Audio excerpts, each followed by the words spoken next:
3, 2, 1. It says we're live. Hello everyone. We're here for part 2 of our meme analysis of is it historically and religiously accurate, as much as we can make out at least.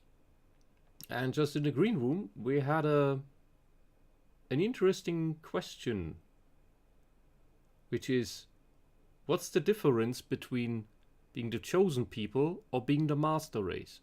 Because anytime you call yourself the master race, well, or somebody else does, that means you can't be it. So we must be the master race, or otherwise the others are. So the others can't be, so we must be. And how's that different from being the chosen people? Does the Han Chinese claim that they are the master race? There are the We Was Kangs types who claim that they're the master race, and somehow the white people created by Yakub in his cave stole everything. Which sounds a bit like projection. But, yeah. Cookie just made interesting points, so in case anyone's watching already. Oh yes, I am joined again by my buddies Cookie and Cyrek. Hello. So to present the point? Yes. Or the thought process? So I was thinking maybe the difference between chosen people and master race, one sounds like it is more like if you're a master race would imply, I think, there's something inherent then in you that makes you better, and that it's more active, more from you. And chosen people seems like you were chosen by, and it could be because you have something inherent within you, and it could be that you were otherwise normal, but you were chosen by some sort of external thing for some reason, and now because of that you have a special relationship with it. Part of it, but it has to do with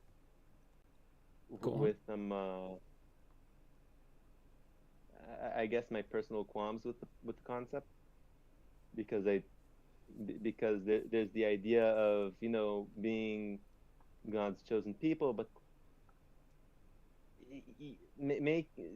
if you want to make the point that you are the master race, well, I think that it's a very difficult point to make, and I have all sorts of difficulties with it. So, yeah, of course, it comes from a different angle and a different perspective, but it comes also from a point of happenstance, because you didn't decide you wouldn't decide your genetic or historical makeup, or however any group defines that. I personally don't know how the Han Chinese define their master race claim, maybe as a lineage to Genghis Khan. I have no idea. The man was very short, by the way. I would assume the master race to be taller than that. Jokes aside, both in a way then is based on happenstance, because if it's not because there's something inherently relevant in you, then it's just God rolled dice and said, I'll play with those guys. Yeah. But as we've kind of seen in the world, this is the jingoist argument, every group seems to think of itself to be the bestest, with few exceptions over time that develop other philosophies, but generally the idea is my football club is better than your football club. Well, every football club needs to say that when you think about it. Because you need a justification to exist. Yeah, how else would you win? But, well, that's football. When we start talking civilizations and peoples, we're leaving the realm of games. And these games themselves are just the gamification of war. not in the sense of the modern gamification, but in the old sense of we make the playful mockery of it in a civilized manner so that nobody dies, but to still see who's best, and the winner gets I don't know, gummy points. Like the way everyone makes fun of the French. Well, that's on them. Well, as I understand it, France is very strategically located in Europe because France is very fertile and it can support a very large population. It also has pretty good climate, and throughout a large chunk of history, it was one of the, I guess you could say, geographic powerhouses of Europe. Still is. And basically, they they competed with all the Europeans, all the other Europeans, and there was Germany before it became Germany, and there was an incentive to prevent a German entity from, I guess, congealing, for lack of a better term. Like the Holy Roman Empire was very fractured, but if it was united, it would have been the strongest state in Europe, in Central Europe. And they competed with the French all the time. The French competed with the Spanish and the English and the, I guess I could say, British, or the entire British If I may Isles area. interject, how does that relate to the argument or the joke about the French? Because everyone's competing with the French, so you need to make fun of the French. So they won't think that No, they no, are no. We make actually fun of united the as- French because they lose. Okay. And they eat frogs and snails. That is a valid And they point. talk funny. Yeah. And they have weird fashion sense. I can go on. Yeah. All Like right. how they make. Yeah. Back to the question. Cookie, can you increase your volume a little bit? Okay. So I already can have you on increase- 200 on the Discord. Okay. I'll try to look at my settings. Voice. All right. Output. So that we don't How lose. about now? Is this better? No, it's the same. But don't bother further. Okay. Yeah, to not further bore our little audience, we're going into point number 2 of this video we started last time to talk about. And we had covered part 1 in the last video. So anyone who's not seen that yet, I would suggest you start there. And yeah, are you all in the watch together? Yeah. How is this for input sensitivity? It is the exact same. It's not input sensitivity, it's volume. Yeah. It's how loud it is. Yeah, maybe I'll put this up a little bit. I hope the sound overall works right. So, play. Oh wait, no, I need to put it on screen first. Haha. In the stream. Yeah. Floop. There we go. So is the Jewish homeland Israel? And Next fun topic. And yes, the resolution is amazing. the answer is yes and not at all. You're talking about the resolution of the video? Yes, but that's just funny nitpicking. No. What do you think about the... We go about this claim by claim. What do you think about this claim? That Israel is your home, yes, but not at all, at the same time. I seem to recall what point he was making in the video.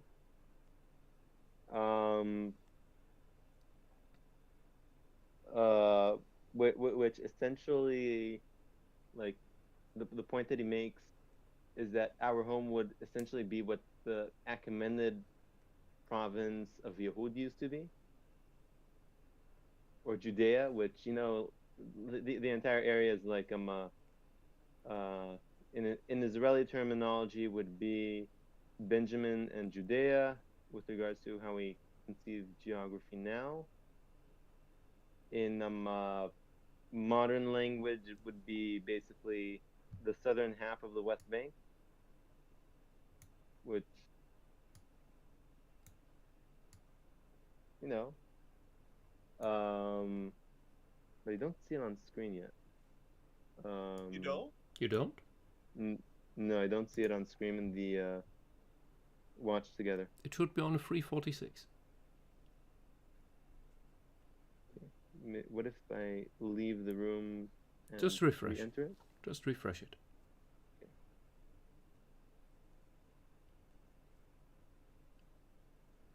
So as I would assume that he is. We had an ancient map of the area before, cut up by the tribes, and I would also assume that he's referring to that.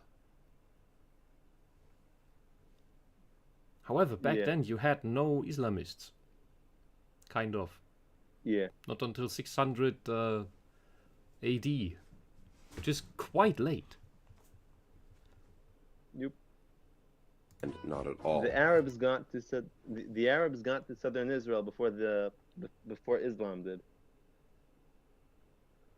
What was the Arabs' The religion Arabs then? got to the Negev.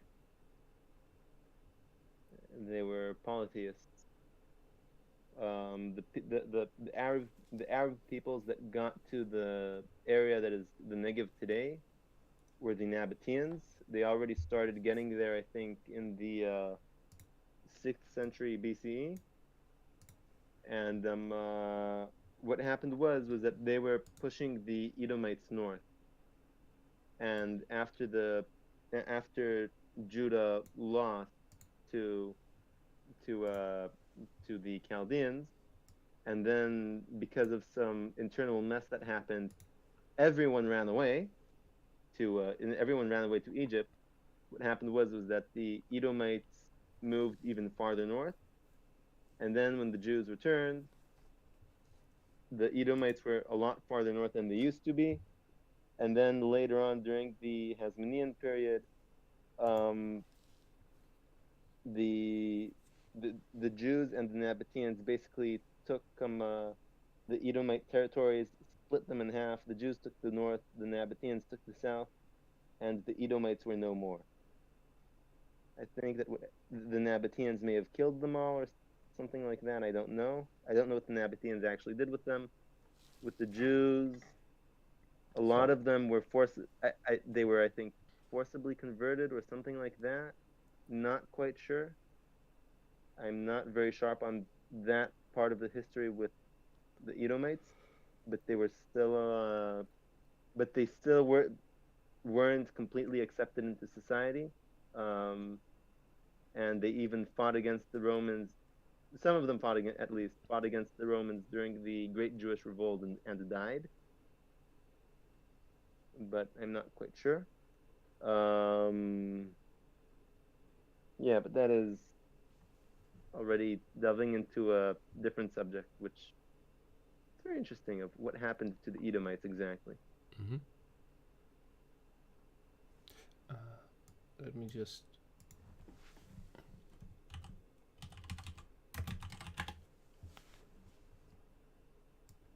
to check I have the right thing on. All right, works. Then let's listen to his argument. Israel was originating. However, Judah, the father of the Jews, would be jealous and conspire with his brothers to have Joseph killed. In the end, Judah sold Joseph into slavery for silver, much like Judah sold Jesus to the Jews. So the Bible portrays Judah as a jealous villain and... Yes? I was just mentioning it. We talked about this part last time. If anyone watching the video has questions, we addressed this section specifically in the previous video. We're just moving a bit backwards so that we ease into his next talking point. Mm-hmm. And Joseph as the chosen son. While in slavery, Joseph would rise to become the prime minister of Egypt and father two sons named Ephraim and Manasseh. In the end, Israel would adopt Joseph's sons and pass the Abrahamic blessing on to them. So we're technically back to where we got to in our discussion in the last video. Where what happened was, in reality, was that all of Jacob's sons inherited the blessing.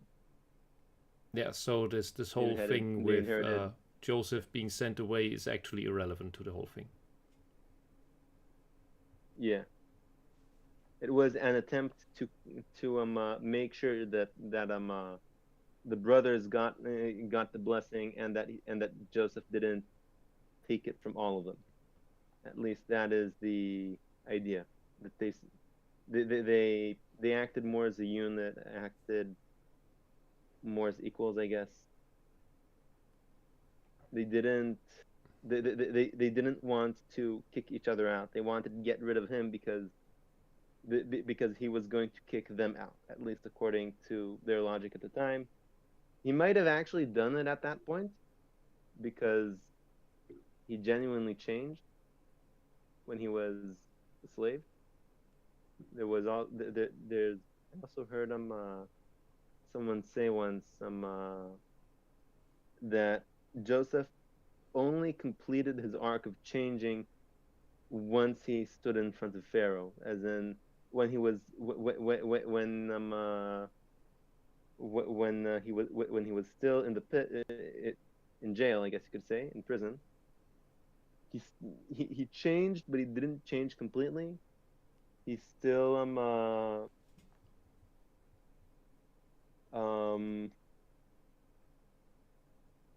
don't remember what it was. I don't remember the entire point that person made. So I'm going to fall back on a more traditionally made one, which is that the way that there was something in what he said to the minister of drinks that showed that he wasn't fit to leave, that he wasn't ready to be taken out of prison yet. So he was left in there for another 2 years, as in he stayed another 2 years for punishment because. Now I remember the other point, which was that he was still seeing things as this happened to me, and wasn't yet taking enough agency into things. Never mind. We can address it another time. I could ask the person who told me that what his point was, and we could bring it up again later.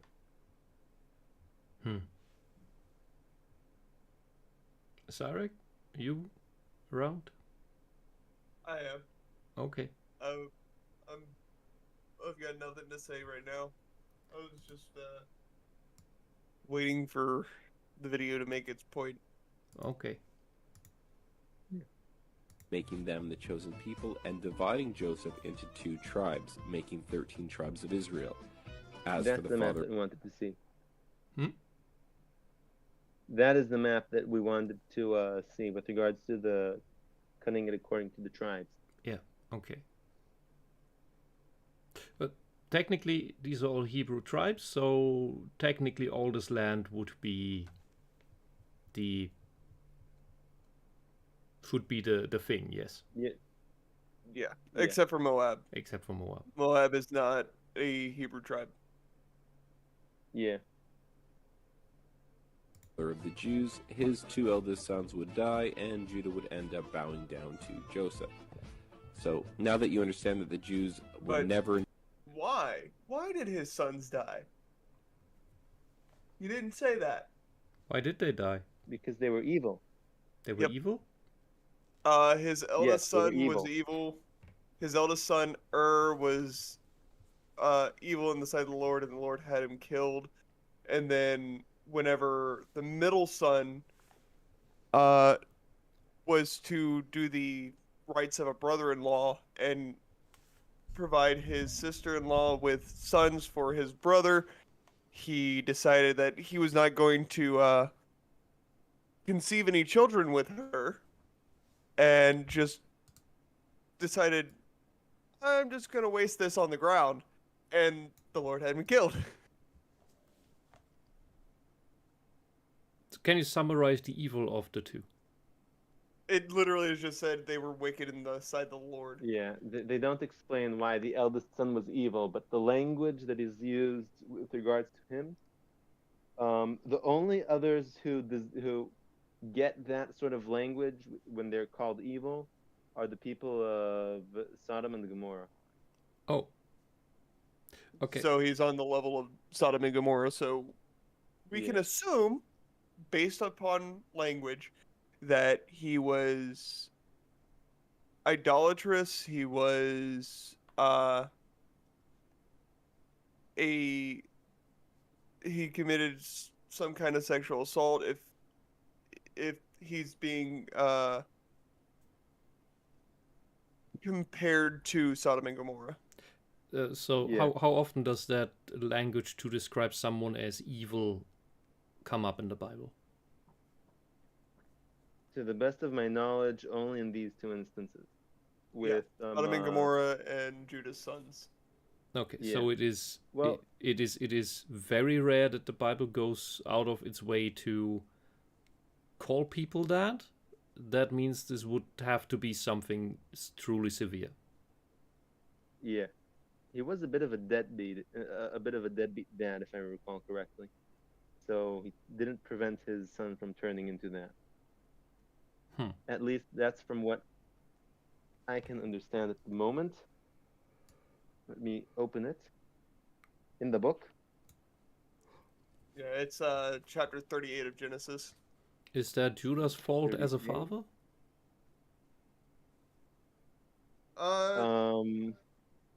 I can see it.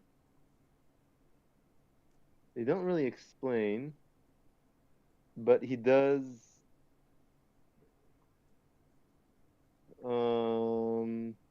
It starts at verse 6. Yeah, it starts at, I was thinking of looking at the background a bit. The background of this whole, basically, these Judah's sons are born when Judah is on a bit of an escapade, probably, and it is assumed, I think, sorry, and it is theorized by many commentators that this is connected to some fallout among the brothers because Judah was the one who decided to sell Joseph into slavery, and they saw what it did to their father. So he went on a bit of an escapade, and eventually he came back, but for a time he was living separate from them. It says "Vayered Yehuda me'et Echav," as in that he went down from them. They say it says in the book. And then he connected and then he connected to some guy, and then he fell in love with this girl, and he had a kid with her, and he named the kid, and they had another, and then she had another kid with him, and it's noted that she named the kid, and then he had another kid with her, and she named the kid, and from what I can understand, he wasn't even at home when she gave birth to that third kid. He was in Kziv. Yeah, he was off. He was in Chesed at the time. To do what? And then We don't know. yeah, I don't have right now on me something to look it up. But more than likely, he was there to shear his sheep. Yeah. No, what? That sounds Kziv? like so he was off working. Maybe. But to give He shores context, he. sheep in a different area. Oh, that's right. Yeah, he. Later on, it says that he would go to. Where is To it? Timnah. Yeah, Timnah. Timnah is somewhere in the Negev today. Kziv, I'm not quite sure where it is. Maybe I can look on He might have been man. hanging out with his friend that was on a Dulamite. Yeah. Let's see.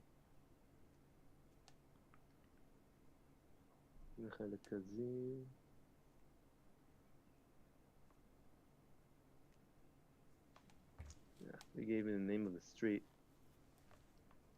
But wait. No, that's Ayalon. Details, details. Yeah, I'm trying to figure out.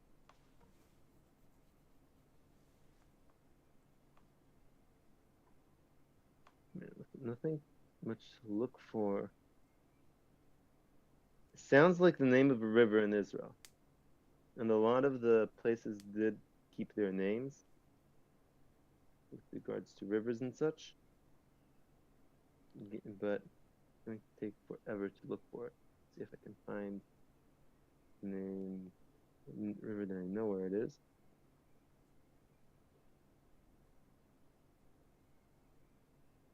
Yeah. So see, no, don't want it in that area.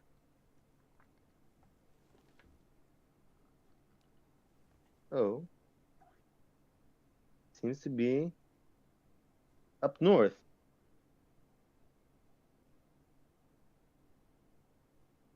It's a river up north near Ma'alot Tarshicha of today. Where else is it near? Yeah, I see the river continues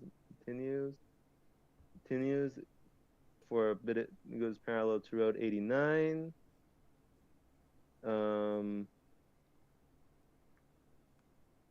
Near Al Kush and Metet. That seems to be where it starts, and it continues. I lost the river. Did I? No, I did not lose the river. Continues, goes by Hila. And Manot. These are all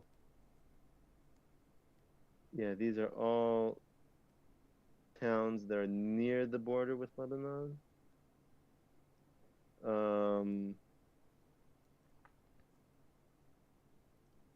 Goes under Road 70. And it goes by, I think that is Nahariya, yeah. And it meets with the Mediterranean Sea a few kilometers north of Nahariya. Okay, what that does is the opposite direction of Timnah. What does this tell us about The river. this whole issue here? Judah was a deadbeat. Yeah. Okay. So he was actually not that redeemable. Yeah, and he has his own journey that throughout the entire book of Genesis, and at least the thing about the deadbeat is something that I recall from somewhere, and I seem to be getting the vibes of it from the verses a little bit, but I'm not quite sure about it 100%. But he was a bit of a mess, because when you see about what he does, he connects to this guy, falls in love with this woman, he goes around, he has no qualms about sleeping with a woman who he's sure he thinks that she's a prostitute. He's not sure if she's a prostitute. He doesn't even notice that she is his daughter, that she is his widowed daughter-in-law. Oh my God. And yeah, and she bears two twin boys. Yeah. And originally Judah wanted to have her burned at the stake, and then she's like, identify whose items these are. Yeah. And Judah's like, oh, she is more righteous than I. Yeah. Because she was going to be burned for immorality. Yeah. And what happens is that he starts taking responsibility for his actions, and that is the point where it starts. And he continues going down that path to the point where Jacob, who very clearly favorites Joseph and Benjamin because he favored their mother, who is dead, he favored Joseph enough that Joseph became a spoiled brat. That Jacob trusts him with taking Benjamin down to Egypt, knowing full well that if something were to happen to Benjamin, he would probably die of sorrow. So is Judah a good namesake or a bad namesake? It's a good namesake. He's a guy who hits rock bottom. I guess could have theoretically gone a bit past that, and then claws his way up from there and becomes a decent human being. Yeah, he's redeemed by the end of his life. Okay. Same with most of the children of Jacob. They all have some flaw that by the end of their life they are redeemed in the eyes of the Lord. I think the only one that isn't really brought up a lot is Gad. What exactly were the flaws that you were talking about? Because the people who they talk, the flawed brothers that they talk about in depth are Reuben, who is a bit impulsive and rash, and that's one of the, and what happens eventually is that Judah switches his role because Judah stops acting because Judah doesn't act as rationally as Reuben does. Reuben sees a problem, he wants to do something good, he comes up with this idea which turns out to not be such a great idea. The last, like, I think that the first time was that he was trying to get in between his parents and mitigate the favoritism that that Jacob was playing among his wives by basically he found this aphrodisiac in the field and he gave it to his mother, and then his aunt, and then he gave it to Leah. Rachel wanted it, and there was this whole thing that went around that as a result of it. And there was another thing later on where Reuben sleeps with with Jacob's concubine, which he got from Rachel as a sort of signal: pay more attention to my mother because she is your actual wife. And then there's the whole thing with the pit of, you know what? Don't kill him. Just throw him in the pit. And Judah realizes the flaw with that, and that's where Judah starts to step in. Next thing that you have with Reuben is they realize that they need to take Benjamin down to Egypt in order to get more food. So what Reuben tells his father, you know what? I'll be responsible for Benjamin. If he doesn't come back, kill my two sons. Or in other words, if I get your son killed, kill your two grandchildren. Which, you know, I can understand the intention behind it, but it's not a very bright thing to say. And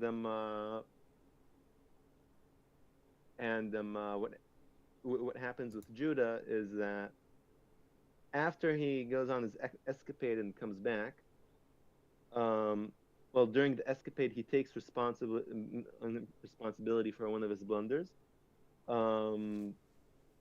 And what happens is when they need to go and get food, he tells him, I'm going to give you my personal guarantee that I'm going to bring Benjamin back. If not, I will take full responsibility for it. And what happens is later on when Joseph plays games with the brothers and tries to get Benjamin to stay, what happens is that Judah steps forward and tells him, "Excuse me," and then he gives this entire speech about why Benjamin needs to come back, and then he said that I forget how to translate the word. Um, like when you have the word that is used is the same word that you use for if you take a loan from the bank and you need someone else to co-sign it so that if you don't pay, the bank can go to someone else to pay, which essentially what happens with Judah is that if there's he's willing to suffer the repercussions that with whatever happens with Benjamin, just so that Benjamin can get back home. So he's willing to stay in Egypt and be a slave to Joseph, so that Jacob will reunite with Benjamin, which is a very bold move to make. It's a complete turnaround from what he did in the beginning, which was he sold his brother off to slavery and ran away because he couldn't because he couldn't because he couldn't bear to face the consequences. Where he's not willing to let his brother be sold into slavery and is willing to and is willing to become a slave himself, just so that his brother would return home to his father.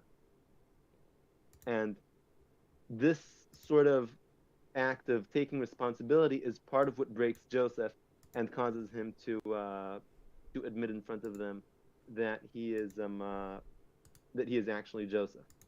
And one of the commentators, I think it is the Ramban, Rabbi Moshe ben Nachman, um, who who, uh, who who mentions that the reason why Joseph was playing the games was was playing these games with them was to see if they really had changed, if they had taken, if they really took responsibility for what they did.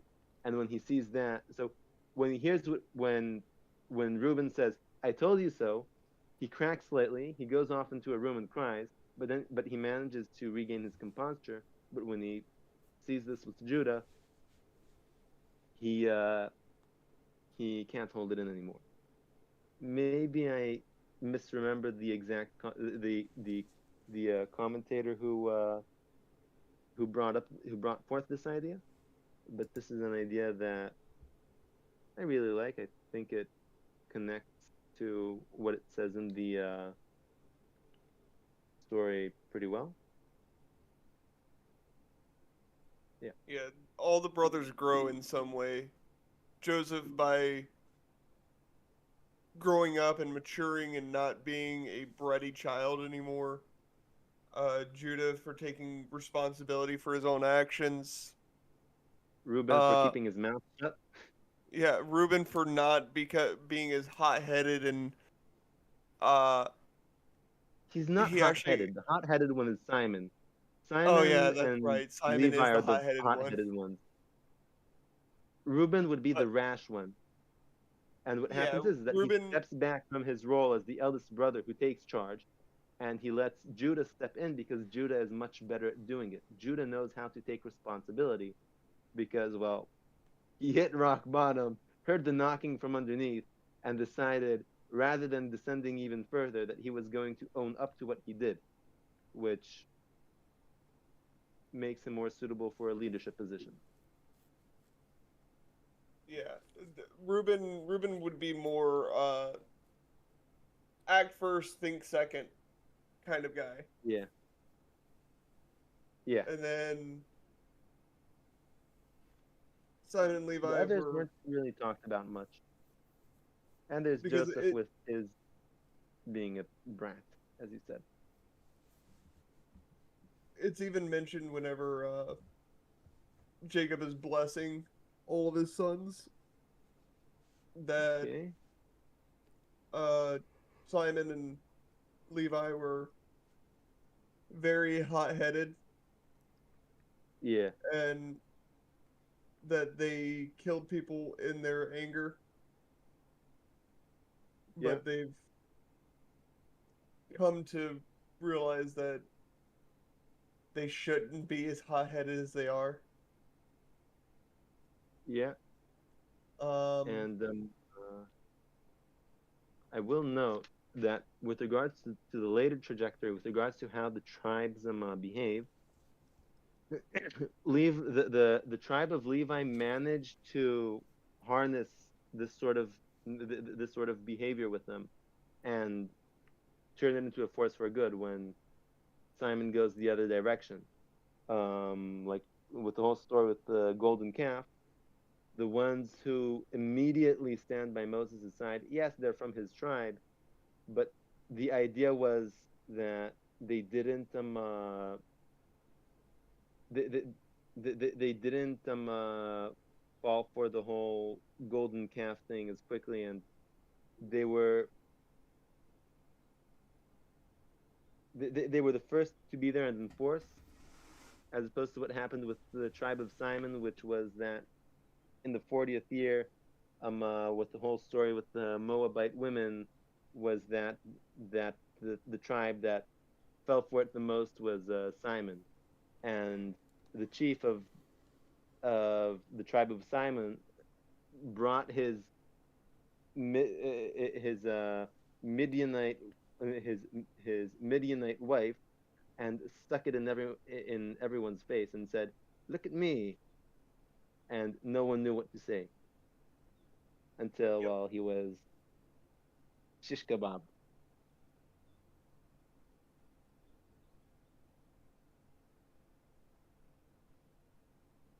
But I like how the Bible presents these people as, yeah,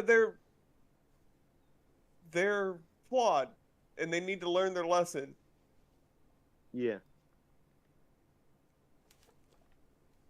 Yeah. Okay, now I see what you mean about some of about the flaws of some of the other brothers. Like he talks about about Issachar that he's lazy, or used to be lazy, I guess.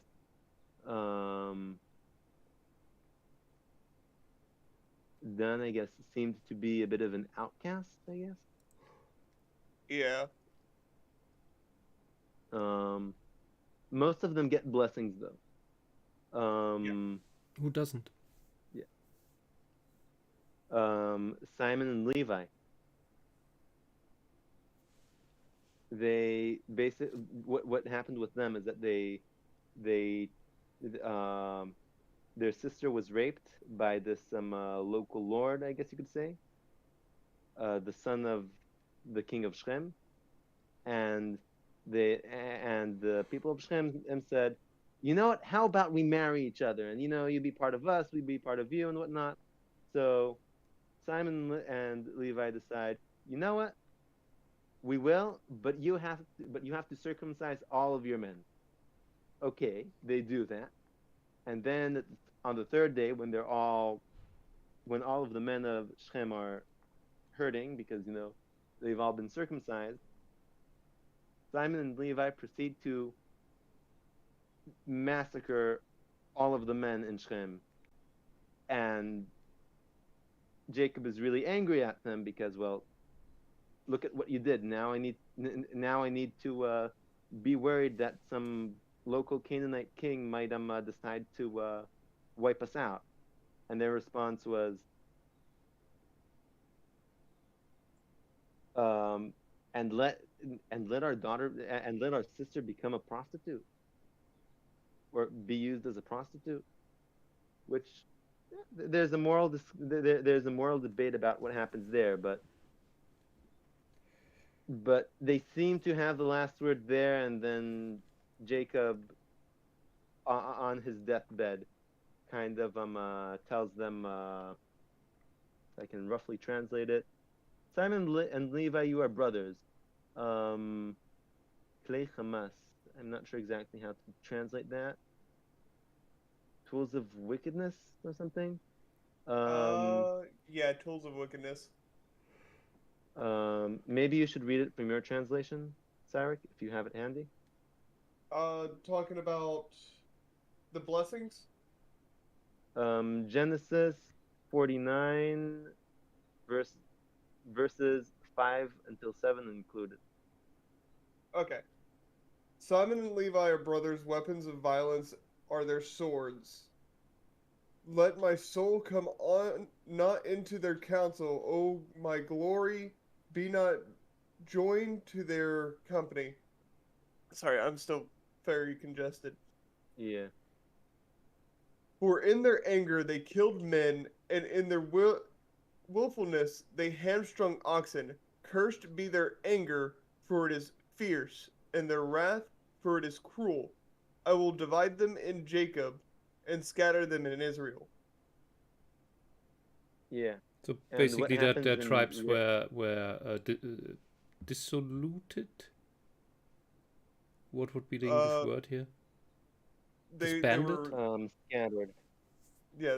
The tribe of Levi had no land. They were basically scattered into, I think it is 49 cities or something like that, or 41. And they were not allowed to own land other than what was in these cities, so they had to live off of tithes that their brethren gave them, which was 10% of their produce, and they had to live off of that. And out of those tithes that they got, they needed to give 10% to the priests, leave aside the priests. And what happened with Simon was that they had their own territory, but it seems to have disappeared at some point. Like, they seem to have been swallowed up by Judah at some point, I guess. And they aren't really talked about as a tribe. They sound quite after some nasty. point. And what I take from this is that circumcision was used as a weapon. That's what the two of them did in that particular case. Yeah. Yeah. In that case, they were being wicked. So two more evil guys. Yeah, and they were. There's also a commentator who says that Simon was the one who thought, okay, since Joseph is causing so many issues, let's kill him, and that was his idea, and that Simon and Levi would bounce. The two of them would basically bounce off each other, and eventually, what happened was that Levi, as a tribe, they changed their direction by deciding to, rather than being in your face, rageful, whatever, they decided to become the priests. And Simon wound up eventually becoming absorbed.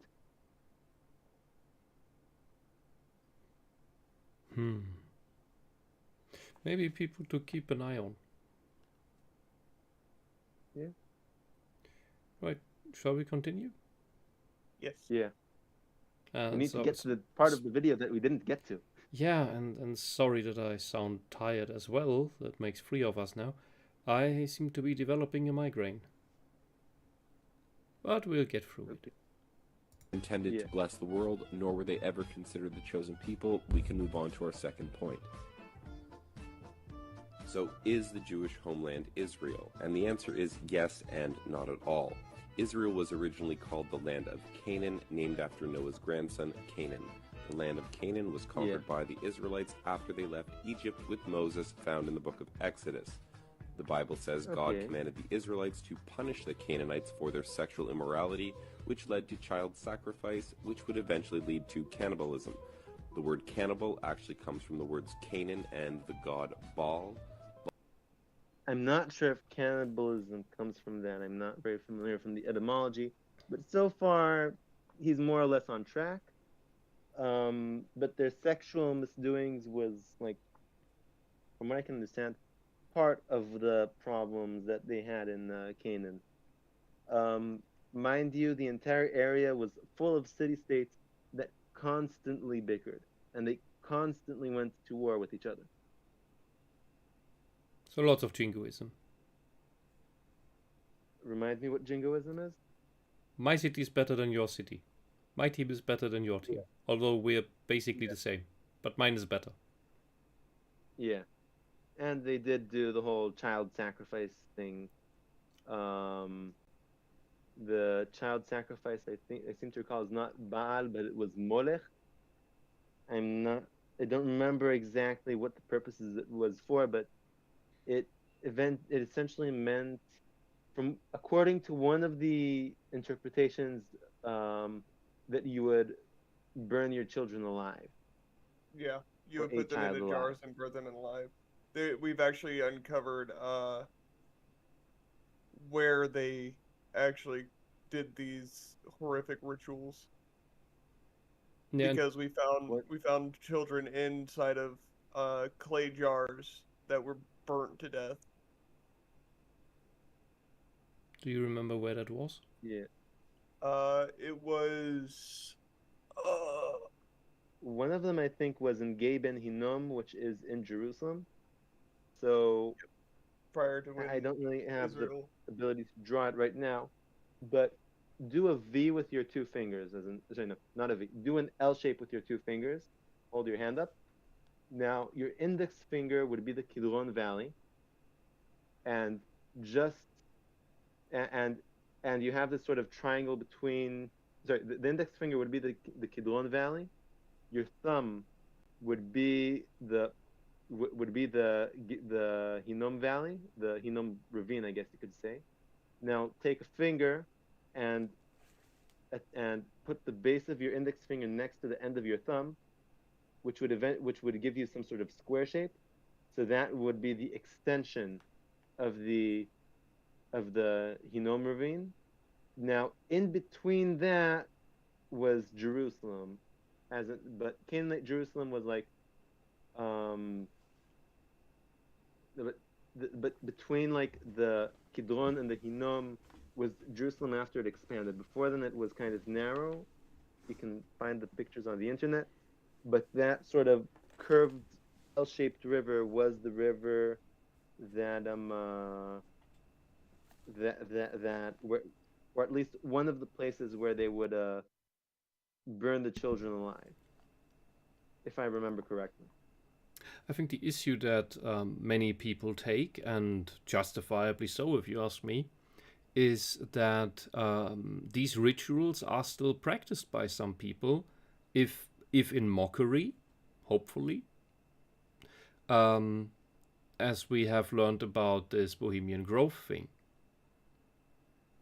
where The they do what? have a mockery of a what is the word? Not mockery, um, a Moloch statue made of straw, I believe, and then they sacrifice a um, mock child out of straw to the fire, something like that.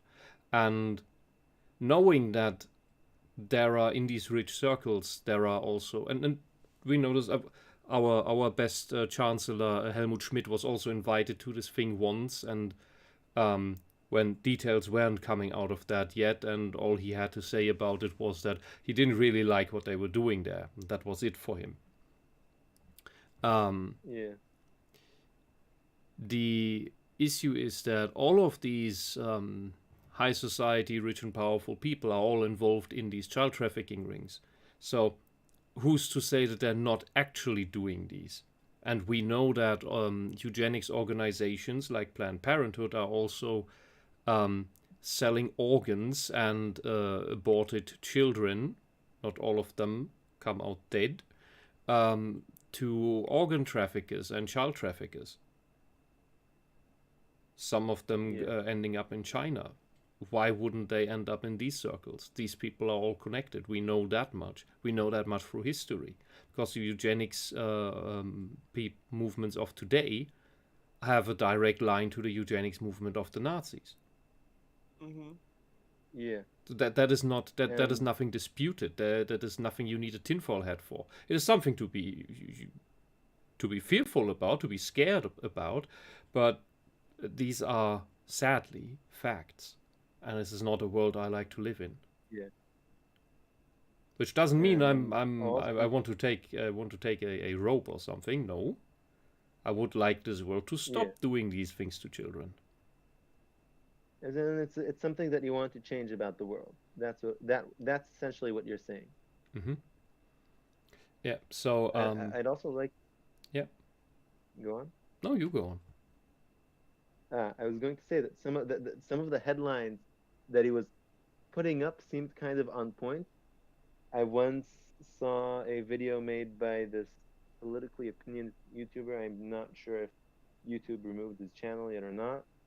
Where, according to his view, wait, before I go into that, how political do you want? Do you want me to take this? You can make it as political as you want. You have a small hat protection. Okay. Okay, this is going to be a very hot take, and the alphabet community is going to despise me for this. There is no such thing as a community. I know that for a fact. It's to call that thing a community is propaganda in itself. But Yeah. could you try getting closer to the microphone, maybe? Not really. I can talk louder. Okay. And basically, what this guy claimed, I'm not quoting my own opinion. I'm quoting his opinion for technicality's sake, which is the whole trans kids thing is essentially a new version of child sacrifice of the same nature to appease some, well, if I'm going to take the animistic idea of different ideas and souls of things being like gods in a way, of sacrificing kids to this god, to this idea, which is the whole sort of trans kids debate. I can see that logic. I can see that logic. There are you can interpret this in like 3 different ways, and they're all equally disturbing. Another one is that the socialists, or rather the esoteric religion behind the socialists, it's not just that the Nazis had esoteric nonsense behind them, that's socialism as a whole. They are obsessed with overcoming the physical form, as well as the limitations of the mind that the physical form puts on them. That is why they are obsessed with transcendence. They're not using a trans. When they say trans, they don't mean transition. They mean transcend. That's a little one of their word game tricks that most people in the rainbow movement are not even aware of. But it's where they go for. This is why they cherish these the furries that do this otherkin stuff, where they insist that they are the magical cartoon characters that they made up, that they invented, and these what is currently called dissociative identity disorder, where people, usually young women, claim that they have 5, 6, up to 100 different personalities in their heads at the same time. That would be the transcendence of the mind. And the transcendence of the body, those limitations, they see that manifested in the idea of changing your sex. And Stanislav Lem, in his Star Diaries, in the 60s, already wrote short stories about that. And not in the way to advertise it, but to show this is what they actually believe. And he put it in a story to get past the censors. But it has always been there. Chairs, no? The one with the fleshy chairs that you mentioned in the Neil deGrasse Tyson stream, no? Yes, the fleshy chairs and the where people turned themselves into chairs and other things because they felt more right that way, and all of this weird, really weird stuff. By the end of that specific story, there is the traveling group where the main character is traveling with at the time. They come across, not the cross, but it's by the wayside, an abandoned building where somebody is screaming in excruciating pain, and that is eventually over. And then it starts again, and that cycle repeats. And the main character then investigates. And what that is the people on that planet, they have, in order to bring the absolute insanity of this ideology across, they have mastered technology on a level where they can alter the body completely and they can alter the mind completely, without limitation. And so what happened there is that there is someone in an operating chair, and he is, for thousands of years at this point, re-experiencing the moment of dying. After he's dead, the machine revives him completely so that it can start the process over again. And the mind completely dies in that scenario. There is no one there. And because there is no such thing as an afterlife, as a godly spark in that story, those people have just begun to worship this moment of this nihilistic process, basically. And there's all of these crazy things described in that story, and they're all things. What Stanislav Lem did was he took every socialist, Gnostic, Hermetic idea and played them out to its inevitable conclusion ad infinitum. And where we are is not at the end point, but we are at a point where where everything starts to unravel, because that's what the socialists want. Regardless of whether any of that is actually possible, if technology like that can even be attained, doesn't matter to them. They want it. They want to change humanity themselves into something else. This whole trans thing is basically just a test run of something. You try to see it that way. Then the third interpretation, which is the most mundane and materialistic, and maybe a useful byproduct of it all, or the other stuff is a byproduct, who knows? Maybe it's just an interrelation network of benefits to very, very wicked people. So the third one is simply, this is the continuation of the eugenics movement. We don't need to listen to Alex Jones anymore, or the Georgia Guidestones, that there are weird people who want to reduce humanity to 500,000 people or so. No, the World Economic Forum is openly saying it. That has the hands in all our governments. That is proud of having penetrated all our governments and such. And we know our leaders are in those things. And they have said they want to reduce the world population by 90%. Openly. Speaking of the idea of wanting to reduce world population, I think we should at some point talk about the Universe 25 experiment with the mice. The Mouse Utopia, you mean? Yeah. Yeah, at some point, sure. The entire thing. This is why all the cities are voting for socialist-leaning stuff, because they have lost the grounding to reality. It's what living in a city kind of does. You could say it's unnatural to live in a city, almost.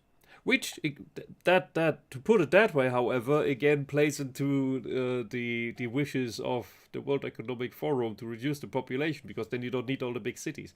But jokes aside, painful jokes. The way eugenicists see all this is rather simple. Anyone who walks into the trap that they have set, that leads to terminating your own reproductive ability, has deserved it. Somebody's playing Mario Kart. Oh. Yes, I just heard Mario. I don't know how. Here we go. Here we go. Cyrek, I'm talking about the apocalypse and you play Mario Kart. Far off from the apocalypse. The Euphrates hasn't dried up yet. That's what you think. The Euphrates is now a little riverlet, what it used to be. I know. Have you It's. seen it? I've seen it. It's almost a little trickle at this point, but it needs to be completely dry. How do So you you know keep that it's not walking completely dry? you keep walking through the burning wasteland because it's not totally gone yet. La la la la la la. Read the signs, Irene. And there's the river of blood. There's the Euphrates drying up. The third trumpet. Which river of blood? Which river gets full of blood? Hold on. Hmm? I will tell you.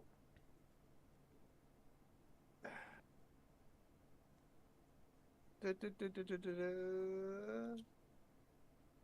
I'm glad it was Mario Kart 64.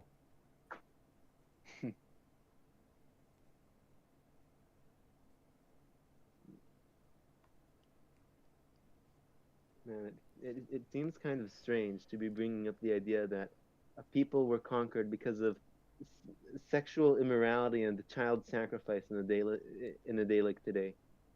Yeah, the annoying thing is that why does this cult still exist or was revived? My guess is that it remained in existence simply through subversion. It just went dark. And if you wonder, but how could that go on for generations? Yeah, it's not that difficult, honestly. Why? How can a mafia family keep going for generations? Same reason. There's also that the Phoenicians, who culturally worshipped pretty much the same gods as the Canaanites. They went all over the place, quite literally. Carthage, or Carthago, if you Carthago. want to call it by, or if you want to call it by its Phoenician name, Kariat Chadash. Bless you.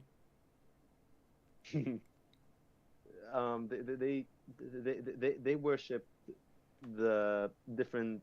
They worshipped the Baal. They worshipped whatever gods this came along with. Baal is just a title for Lord, right? Lord. Yeah. So it Yeah, would there be. is. Would that be the head god of that pantheon? I think so. It's the sky/rain god. I think specifically the rain god. There's something in Mesopotamian religions, not just Mesopotamian, but Near Eastern as a whole, leaving aside the Egyptians, I think, which is That something else. sounds like then what the Hittites might have put into their temple, which because they gathered all the gods to sacrifice to all of them for political favors. Like technically, it's a good idea to appease all the gods of everywhere. Which then was used as the template that later became the Greek. Oh god, the English pronunciation always kills me. Zeus, Zeus, or German Zeus. So, in Mesopotamia and the Levant, you have this sort of this theme in many religions of the sky god defeating the sea god. Sorry, not the sky god, the rain god, or the rain god or the storm god defeating the sea god.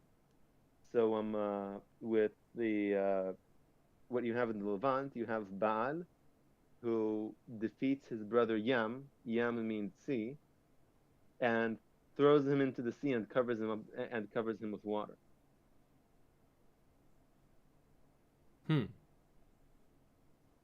What you have with Mesopotamia, I'm not entirely sure.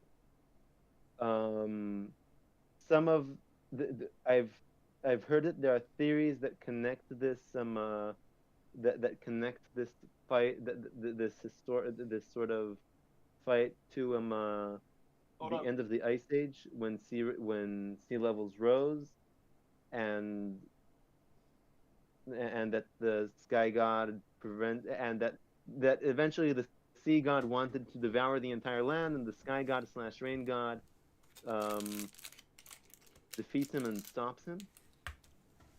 Um, Sky god, rain god, I'm not quite sure what the difference would be.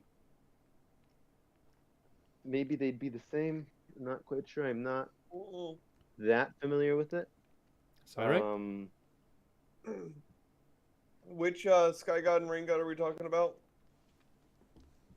I'm mentioning the Baal, but I think that the Mesopotamians one can also fall into the sort of idea of the rain god defeating the sea god, which wanted to devour all the land and flood the entire world. I need to look into Mesopotamian myths. Yeah. But this idea connects pretty nicely to the idea of the parting of the sea in Exodus, which happens right next to a religious site of Baal. Oh, interesting. It happens right next to a religious site of Baal, and there are kind of two stories that are interwoven. And my guess is that these are two things that happened at the same time at slightly different areas in that location, which is there's the story of the parting of the sea, and there's the story of the drying of the sea, where basically what happens is that the Egyptians, they go to sleep, they see the sea. In the morning they don't see it, so they're sure that they're lost. So they rush towards the sea to make sure that they didn't lose their way, and then what happens is that the sea comes back and then it drowns them. And the story of the parting of the sea is that the Israelites, they have nowhere to go, so the sea parts and then they walk through. Yep. Hmm. It's kind of like the plagues as well. The plagues are basically depictions of God killing the Egyptian gods. It's Yeah. a metaphor for, hey, your gods are false and they're dead. Not only that, in How can they be Locust, false and dead? I I think I think it's more of a portrayal of showing to Pharaoh that the Abrahamic that the God of Israel is stronger than all of the Egyptian gods. And essentially what happens is you could divide the 10 plagues into three categories. Some say that there are different ways of dividing them. You can divide them into 10. You could divide them in, sorry, no, not of dividing them, of counting them and thus dividing them. If it's 10 plagues or if it's 12 plagues, there's the question of, do you add the crocodile before the plagues and the parting of the sea as part of the plagues or not? And there are a few different researchers who looked into this. One of them is Jonathan Grossman. Another one is a guy called Greenberg. Greenberg. Not sure what his first name is. It's worth looking into. And what in the plague of locusts, the plague of darkness, and the one where all of the eldest sons die, it either happen. What happens is that the entire place is dark, and that is where everything happens. So beforehand, everything happens during the day. So you could say, okay, these guys are also strong. This guy is also strong. He holds power over the same domain, but maybe he also goes through also dies and goes through the underworld during the night, like some of the like Ra does. I'm not sure. Yep. I'm not that well versed in Egyptian mythology. And then what happens is that Oh wait, he also has power during the night or when it's dark. The the term used in the Bible is "Vayichas et ein haaretz," and covered about the locust, that it covered the eye of the land, and one interpretation being the eye of the land being an understanding of how the Egyptians saw it, as in like Ra or something like that. And basically, the sun is being kept out, and now the Egyptians are at the mercy of the God of Israel because the Egyptian gods are completely powerless against what's happening, which is just which shows it as another level. And then you've got the thing with the sea, with the parting of the sea, showing, oh, see that statue over there? That's Baal. Okay, I'm going to show you what I can do. I can undo his work and then redo his work, which is the whole idea of drying the sea, which is basically, which I guess would be That's like an interesting interpretation. opening Yam's prison and then putting him back in again. Or maybe it would be the other way around. Yeah, to bring this back to the Canaan Baal makes cannibal, can we accept that as a definition? So I have not researched where this term comes from. I do not know about the etymology. I've been trying to find the etymology as we've been talking, and I can't find a conclusive etymology. It could come from Canaan and Baal, but it makes enough sense. It makes some sense, but I wouldn't commit to it before I saw the actual etymology. The earliest use of the term cannibal is dated to, in the modern sense, is dated to 7th century Spain. Okay, so it could be from that. It could be from some sort of old Christian understanding of it, but I'd like to see the etymology of the word before I'd say whether this guy is right or wrong. I'm going to say throw some salt on what he says about Canaan and Baal, because he was right because so far he's right about some things and wrong about others. So yeah, but the practice is there. Yes, the practice is there. Yeah. The Canaanites sacrificed to their god Baal. No, they sacrificed to Molech, not to Baal, as far as I remember. I thought they had two, because I also thought they sacrificed children to both. Yeah. Maybe that's how the confusion comes to be. I know they did sacrifice to Moloch as well. Mm-hmm. Well, this is something that we can look up and bring up on the next time. Yeah. Let's continue. Baal was the god of Canaan, and the priests were known for eating the children after they were sacrificed to him, hence why we call them cannibals. So now that you understand, maybe there's the confusion, because the Moloch sacrifices were fire sacrifices. Yeah. Because that is that whole there was I knew these words once. That Moloch wasn't actually a god to begin with, but just the practice of Läuterung is the German word, by fire. To cleanse by fire, that was the idea, and later on it became the practice was deified or anthropomorphized into a god. Yeah, which coincides with what it says in the Bible, because in the Tanakh, because it's not portrayed as something that is exclusive. It's portrayed as something that is evil, but not as something that is exclusively pagan. It's compared to another practice which they had, which was using bones of dead people to tell the future. Well, that's a thing you find in almost any animistic culture. Yeah. The practice of Ova, I think, was the practice with the bones. I think it was using the bones to sort of resurrect dead people and talk to them. I think that's what it was. Which is funny, because necromancy was outlawed basically everywhere throughout time. The Babylonians despised it, for one. They were pretty shrewd people. Yeah. Their necromancy is going to be around.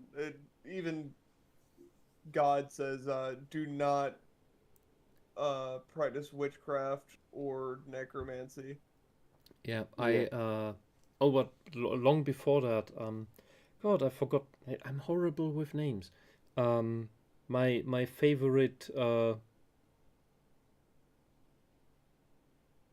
researcher. I think he works for the British Museum. Um, and he translated among other things, the rules for the game of Ur, the ancient board game of Ur that uses four-sided dice. And he also translated tablets of medicine, which does in that time also, of course, included spiritual rituals. And they all condemned the practice of necromancy. It was outlawed. It was looked down upon. Yeah. So, now that I'm thinking about it, is that guy Irving Finkel by any chance? Yes. The guy with the big beard and the long hair. Yes, the wizard from the Unseen University. Yeah.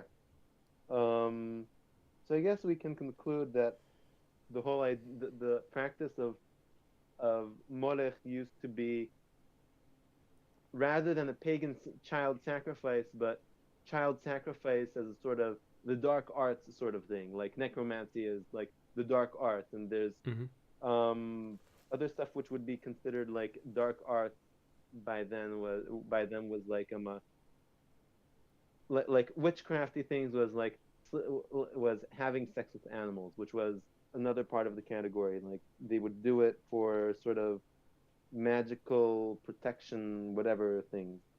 Yeah, I think the issue here is that the land of Canaan is the way it's depicted on that map.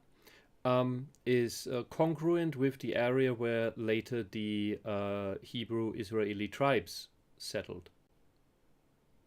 So you have an intermingling here. This is why it would be likely that this religion could have survived in secret with these people posing as Jews. As we know that these from all these other things that the socialist ideology does, they always pose as something else that they are not. They pose as, we are for the workers, we are the workers, we are for the women, we are for the black people, we are for the gays, we are for the trans people, and they never are. They are always to the detriment of the people they claim to be for.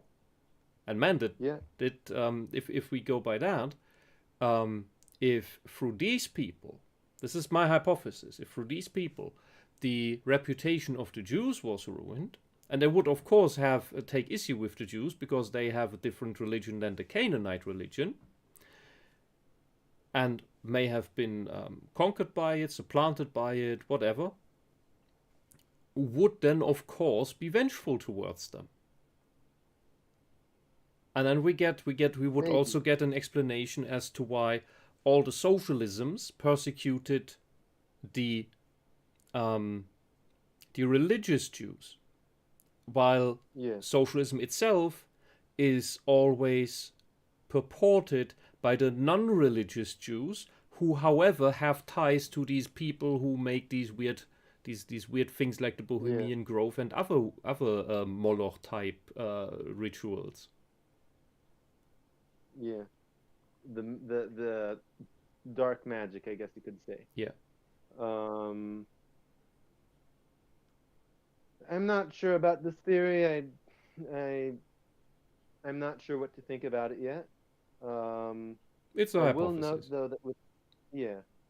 I will note though that some of the practices are still kind of carried out by some people, like someone who I once talked to has a friend, or maybe had a friend, they don't know what happened to her since the 7th of October, who said that that one of the things that they saw the people in Gaza doing, like in the open areas near the fences, is so, something that they had literal days and months of footage of, is men sticking it into donkeys. Well, if they can't find anything So else, again, is masturbation forbidden in Islam? I have no idea, but I think that it's a local practice that survived in, because uh, what happened with you have different regional practices, and like in different areas, like the Arabs in Egypt have certain practices, those in Mesopotamia have certain practices, those in Syria have certain practices, those in various parts of North Africa have their own practices. The Islam didn't supplant everything completely. For example, the pagan symbol for the Baal still persists in North Africa, and has been used both by Muslims, also by Jews, even though originally it was a Baal symbol. It was basically this sort of hand shape, like three fingers in the middle and like a thumb on each side, kind of, with an eye on the palm. The Oh, I Khamsa. thought that was some Southeast Asian thing. No, the Khamsa is originally it was Baal. The way it got to North Africa is, it was part of the religions in the Levant, which the Phoenicians practiced. The Phoenicians, they settled in North Africa. They founded Carthage and a bunch of other colonies there. And guess what religion they had in Carthage? They worshipped the Baal. And of course they used the Khamsa. So it kind of stayed. It, like Christianity, we know, did not replace most of the things that were in the local cultures. There were a lot of things in local cultures that persisted in regions even after they turned to Christianity. So what happened was that the Khamsa survived when the region became Christian, and then it still survived when it became Muslim. But it completely lost its original meaning by then. By that point, it adopted completely new meaning. So you could have like residual stuff that kind of stayed. So I have a fear, from what I know, sticking it into an animal like that is forbidden in Islam, but might not necessarily stop people from doing it anyway. I'm surprised the left is okay with it, because that should be considered animal abuse, but, well, they don't know anything that Islam does.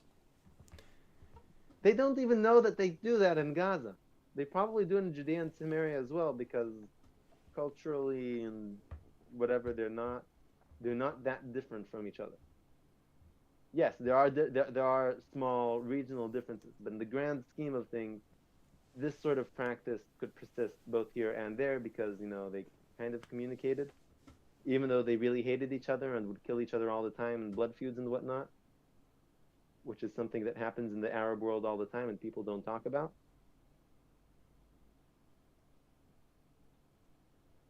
Moving on. Yep.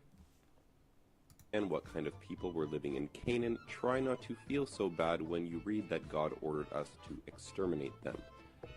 The borders of the Jewish homeland were established by Joshua, who was one of the descendants of Joseph and not from Judah. So if we were to restore... But the reason why Joshua inherited his role was he was handpicked by Moses. It was not because he was descended from Joseph, but it was because he was Moses' disciple, and he went with Moses everywhere. Yep. So he was the mentee, basically. Yeah. Okay. For the Jews to their original land.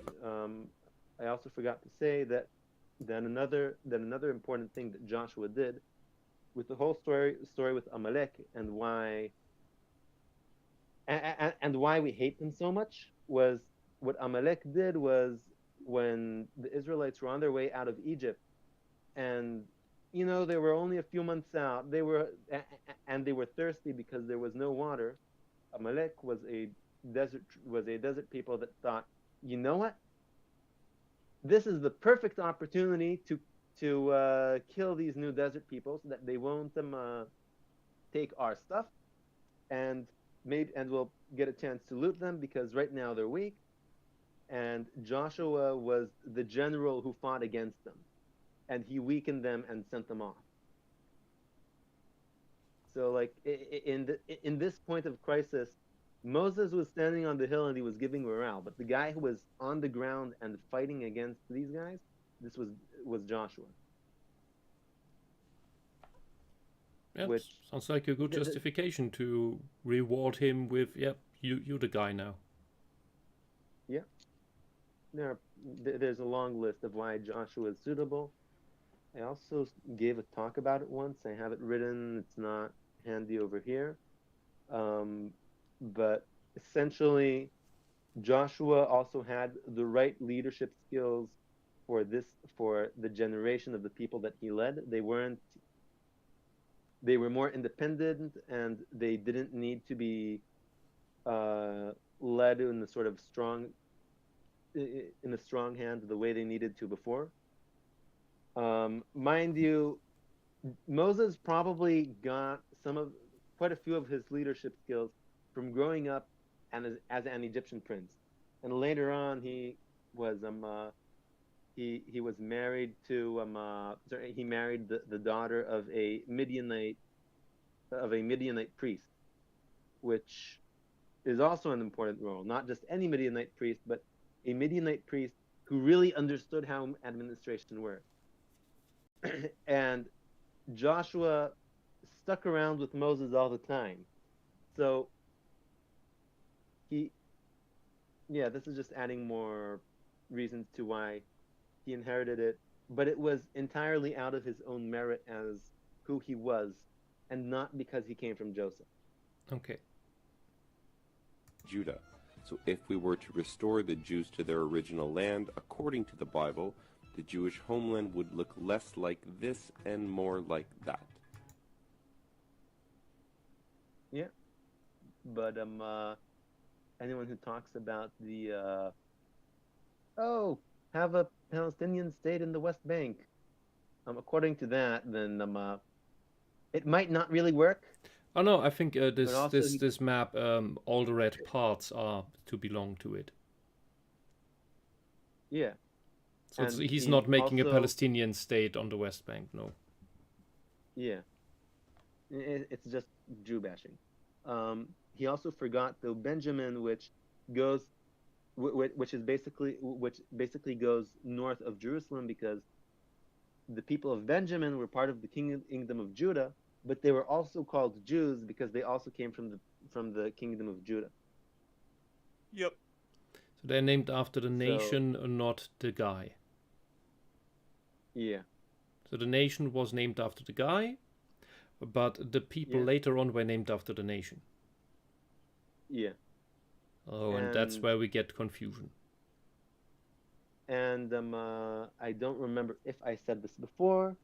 There's a certain discrepancy between the list and the sum total in the book of Ezra with regards to who came from Babylon, and it is accepted by many commentators that the people who aren't accounted for in the list but appear in the total number, they were people who were exiled from the kingdom of Israel, who joined the people returning to Judah.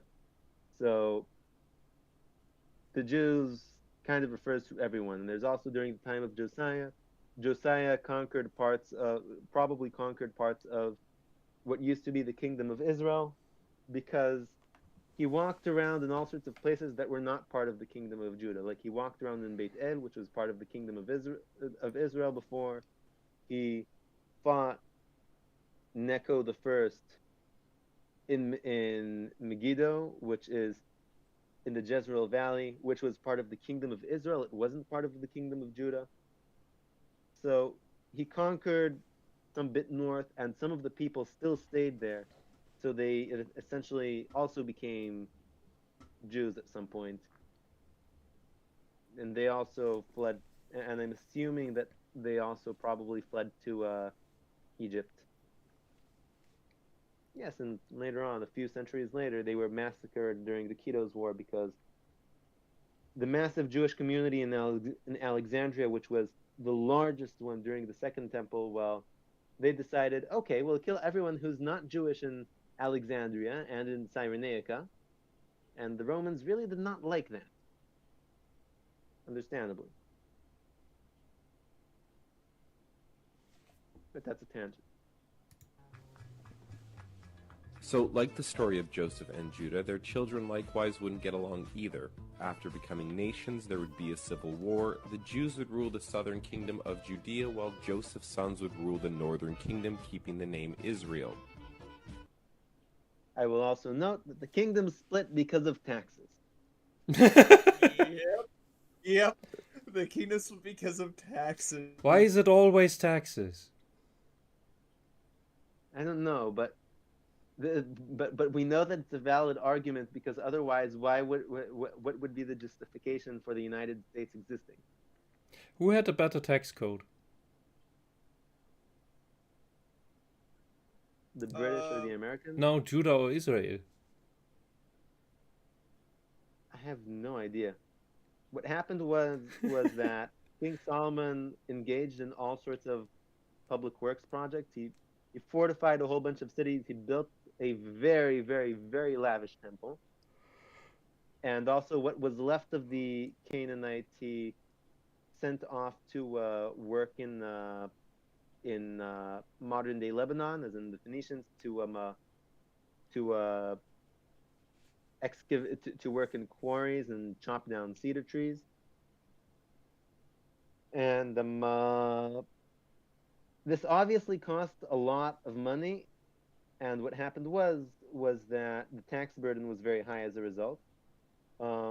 With regards to it costing a lot of money, I'll mention an anecdote of what happened with Justinian in the Byzantine Empire. Is that along with his expensive wars, he also engaged in a lot of public works projects, and he drained the imperial treasury, I think it was twice.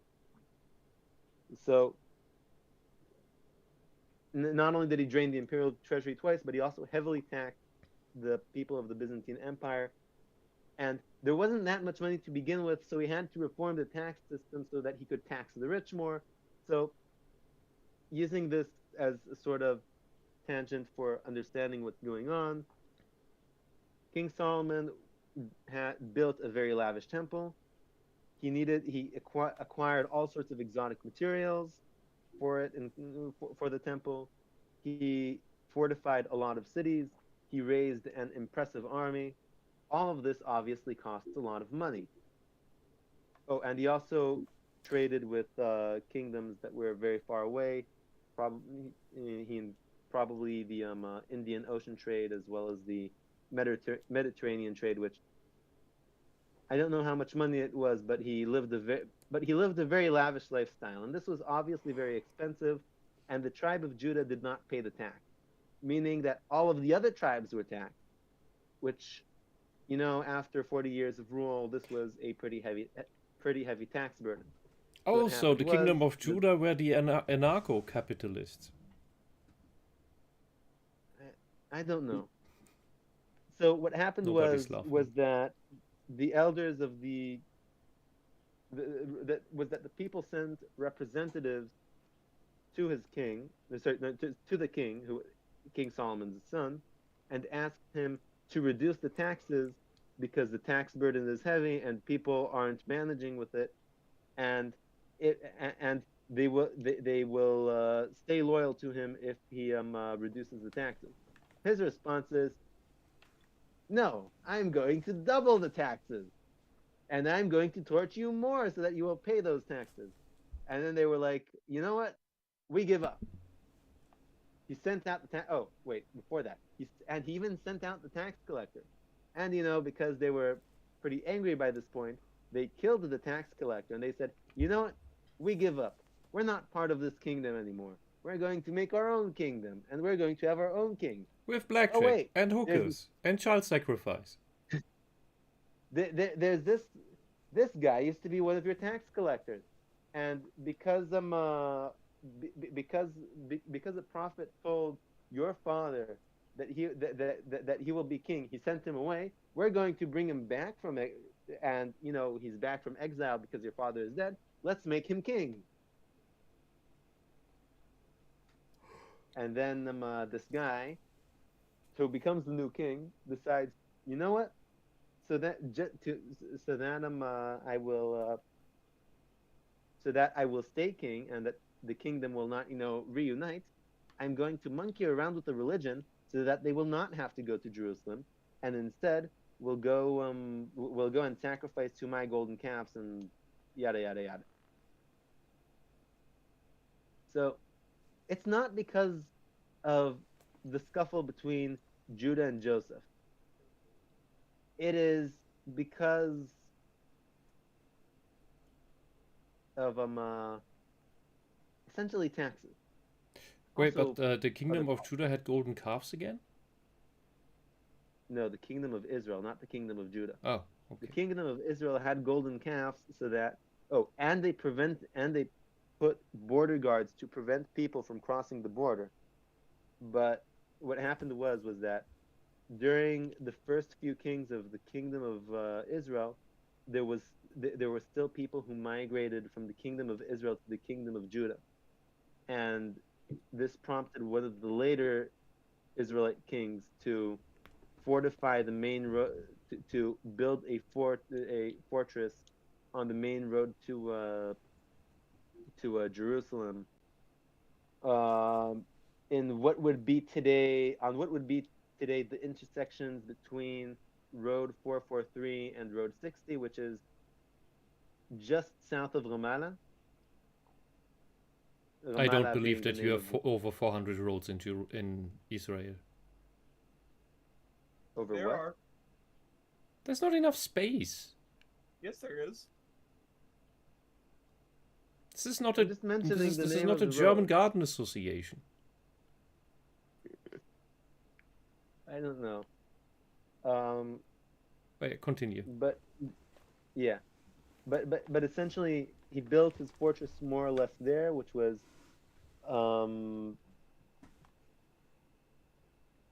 actually that might have even been inside the kingdom of Judah. I'm not 100% sure, but essentially he fortified the border so that people will not cross. Essentially, kind of like building the Berlin Wall or something. And eventually what happened was that a few generations down the line, people forgot and stopped going to stopped trying to go to the kingdom of Judah or to Jerusalem because when the temple is up, you need to go to Jerusalem to the temple 3 times a year. And what happened was that people, they adopted the misconception, so they stopped doing it. So when the last king of Israel decided, I'm sorry. I think you're missing some words because I have trouble following what you're talking, when and what and why. Yeah. Let's see if I put it back into order. You had the first king of Israel who did what he could to keep the kingdoms separate so that he would stay king. And this included changes to the local religion, prevented stationing guards to prevent people from crossing the border. There was a migration from north to south for a while. One of the later kings of Israel fortified the border even more to prevent people from crossing the border, which led to a war between Judah and Israel. Not like they weren't fighting already, but we'll leave that tangent aside. A few more generations passed, and people in the kingdom of Israel stopped trying because they adopted the misconception of the first king. So what happened was that by the time you get to the last king of Israel he got rid of the two calves, and he opened the southern border, but people just didn't cross because or maybe he kept the golden calves. I'm not sure, but he opened the southern border so that people could go to Jerusalem to the temple again, but nobody bothered anymore because people forgot that you need to do that.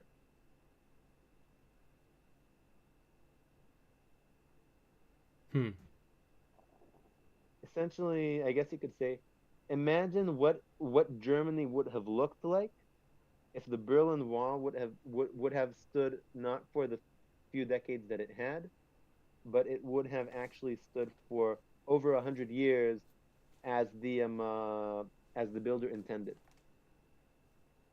Nobody would have tried to tear down that wall. Even if the wall would have been torn down, the people of East Germany and West Germany wouldn't have tried mingling or mixing at all. Or with enough indoctrination, perhaps, yeah. Yeah. Or so rather, I think this usually when these things happen, it's rather a one-way thing. Look at North and South Korea. South Koreans have no intention to cross the border to the north. Mm-hmm. But the other way around, that's more interesting. Yeah.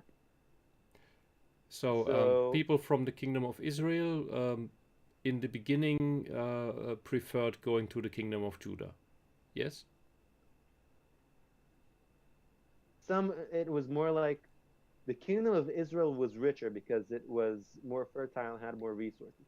Some people, it was worth the hassle for them to cross the border in order to go to the temple to make the sacrifices, even though it was illegal.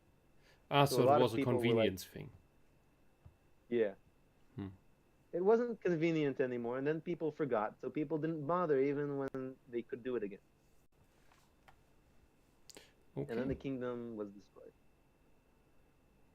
The Kingdom of Israel or Judah? Of Israel. Judah persisted for another 100, 150 years, something like that. Yeah, it persisted for a long time.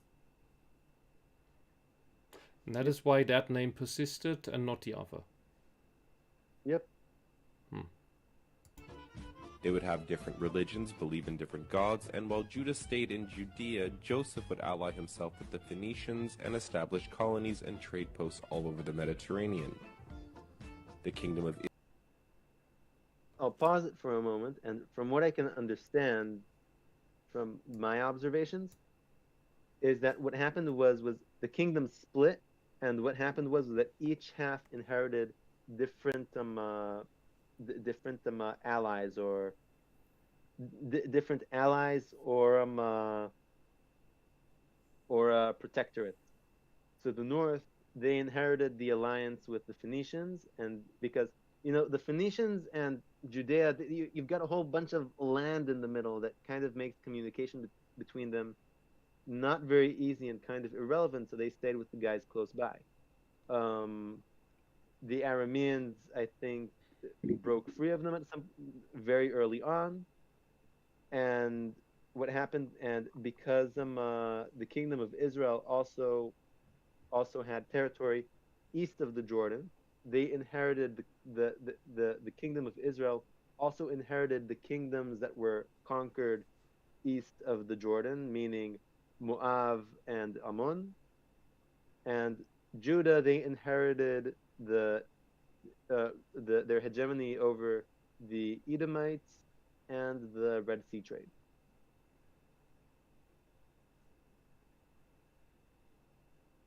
And dominance over the Philippines. The Phoenicians had the Canaanite religion still, though. Yeah, of course.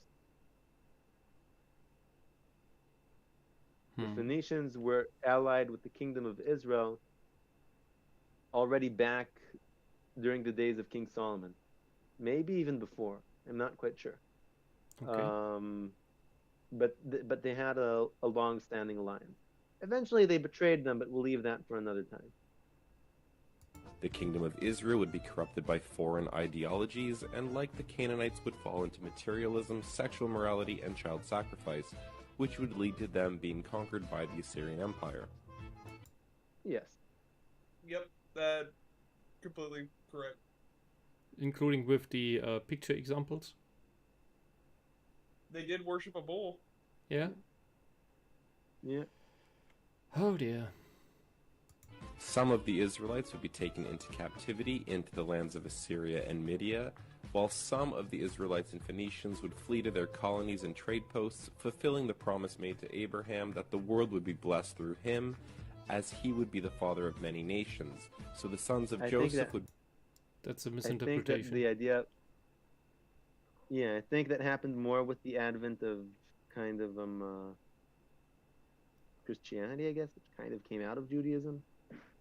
But also with regards, I don't think that it has to do with the exile like that. And I don't know how many fled to the Phoenician colonies, because what happened was many also fled to Judah at the time. Mm-hmm. I think that by that point the Phoenicians already betrayed the Israelites, so I don't think they fled all across the Mediterranean like that. And so maybe they did. I don't know. Are the real villains the Phoenicians? No. No. There's They were ruled by Assyria by that point. Yeah, there's historical record that the Phoenicians may have caused the Bronze Age collapse, because all we got from the Bible was sea peoples, and the Phoenicians were sea peoples from Greece. Well, kind of makes sense. They had a lot of colonies. They collapsed. They had to go somewhere. Typical collapse migration. What happened with the Phoenicians was that they took advantage of the collapse. They didn't cause the collapse. There was the collapse, and then the Phoenicians took initiative, and they spread colonies all over the place. Most notably Tyre. Become but fruitful. The idea of what he said about Abraham blessing all the nations in the way that he said, I don't think it's accurate. I need to re-look at what we talked about last time. Yeah, last time the interpretation was that the many nations would be all these nation tribes, these tribal nations. Yeah. That's for him being the father of many nations. Mm-hmm. I think the blessing many nations, like what you have today with the way that it's understood is like one of the ways is like the whole idea of drip irrigation, which was innovated here in Israel or invented here in Israel, which was spread to the world, like that sort of stuff being I guess making meaningful contributions to humanity, I guess would be the point of it. Yeah. That he would make a meaningful contribution to humanity, and that so would his descendants. I think that is a better way of interpreting it, not by literally getting all over the place. Do you think evil people would interpret it your way, or rather the let's take over the world way? I think evil people would be like, let's go take over the world way. Because the way that I'm talking about it, I'll elaborate and I'll say, you stay your own thing, you stay in your own spheres, but the things that you do, they have an impact on other people. They impact other people in a positive way. At least that's how I personally see it, and how I understand the reading of the verses to be, of the Bible, the reading of the text to be. And then that, for Christians, that's where the Great Commission comes in, is where, which book was it that said that Gentiles and Jews would sit at the same table? It's in the Old Testament.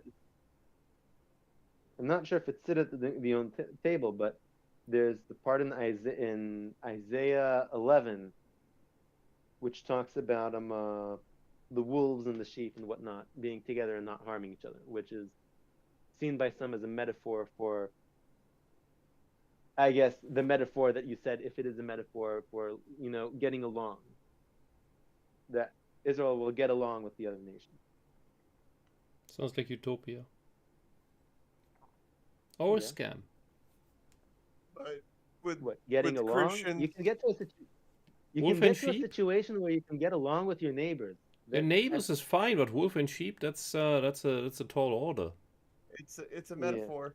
Yeah, I yeah. don't think it's one that really works all too well.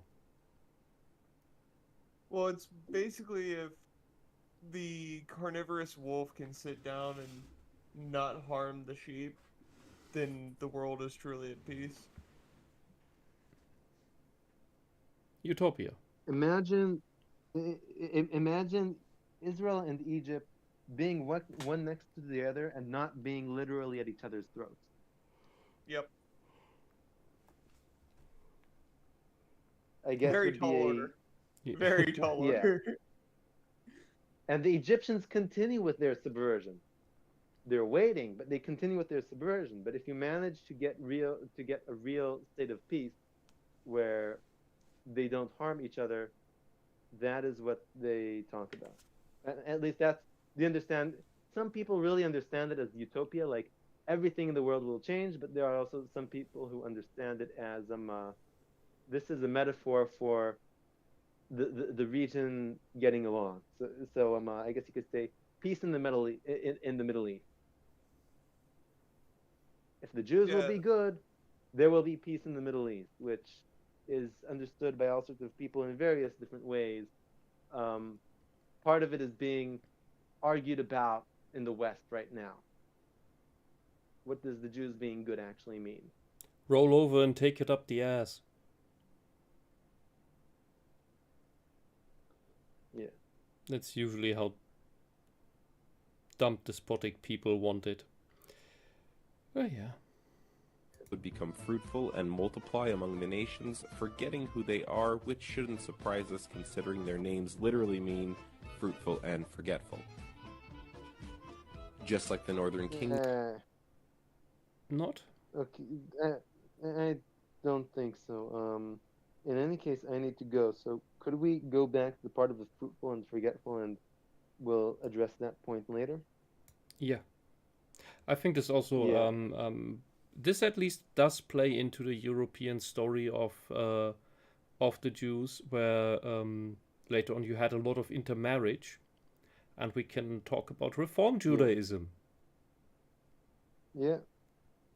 I saw a chart shown to me by someone that explained that essentially one of the reasons why Ashkenazi Jews have white skin is because what happened was that in the earlier generations there's there's a lot of admixture with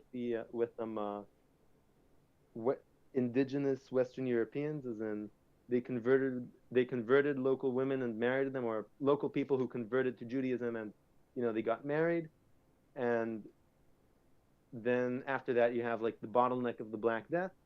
And then in like more Eastern Europe, you had some Slavs who converted to Judaism and married Jews, probably in the earlier days. Not quite sure, but there was also a lot of a lot of assimilation going on in like the 19th and 20th century between Jews and non-Jews in Europe, which sometimes you would have a situation where the mother was Jewish, the father was not. There were the kids. Maybe the kids would go back to the community somehow, and they would mix with the community, or what would happen was that there were pogroms every so often, and the local women would be raped, and they would occasionally have kids, and that would be influenced because of that. A whole bunch of factors lead to that. So and then like I was trying to get to say for Christians we have what is the Great Commission, which is to spread the word of Christ and of the Christian faith essentially, where make disciples of all nations, baptizing them in the name of the Father, the Son, and the Holy Spirit, teaching them to observe all that I have commanded you, and behold, I am with you always to the end of the world. Mm-hmm. So yeah, the idea of the Jews spreading all over the place and forgetting who they are, being the ideal, is not what Judaism aims toward.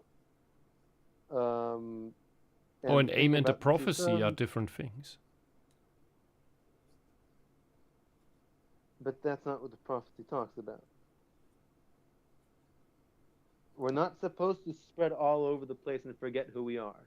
There's a curse that if we do not behave right, we will scatter all over the place and continue with our bad practices of worshiping idols and other gods and whatnot.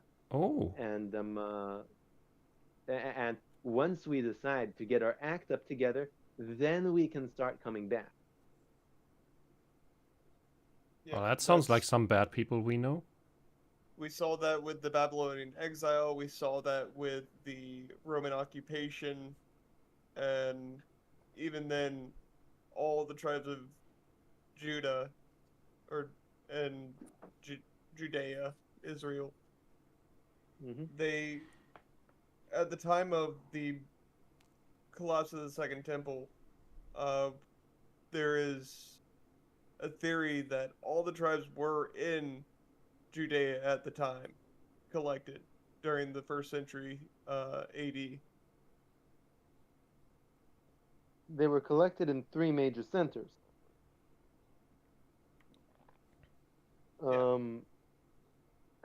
I need to, at some point, manage to get my hands on the source. But there's a certain doctor that I know that she read a study once that was conducted in Finland, I think, about Jews, where they made a genetic study, and and one of the things that they found in that study was that there are 3 major bottlenecks of the in the that before the Holocaust, the Jewish population suffered 3 major bottlenecks. I'm going to go from the last one to the first one because the first one is the point that I want to make. The last one is the expulsion from Spain. At the time, during 1492, 20% of the world's Jews lived in Spain, lived in Spain and Portugal, and Ferdinand and Isabella decided, you know what? You can either leave Spain and stay Jewish, or you can stay in Spain and stay Christian.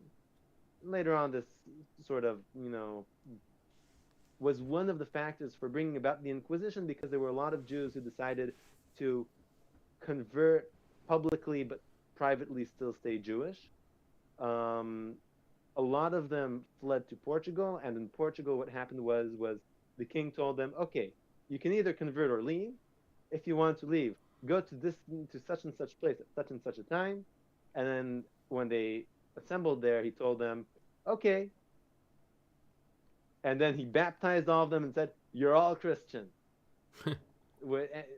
And during this entire period, a lot of Jews didn't really stay Jewish anymore. And I think I heard from some people who went to I think it was my grandparents who went on a trip to Portugal, and the Portuguese themselves said that a third of the people in Portugal have Jewish roots because of this whole debacle. And there was also that there were a whole bunch of Jews who went to the New World to escape the Inquisition, and Jewish pirates and whatnot. After that, we'll leave that aside. A lot of them pirates. Yes, Jewish pirates, just to stick it to the Spanish. You know that is a Mel Brooks movie I want to see.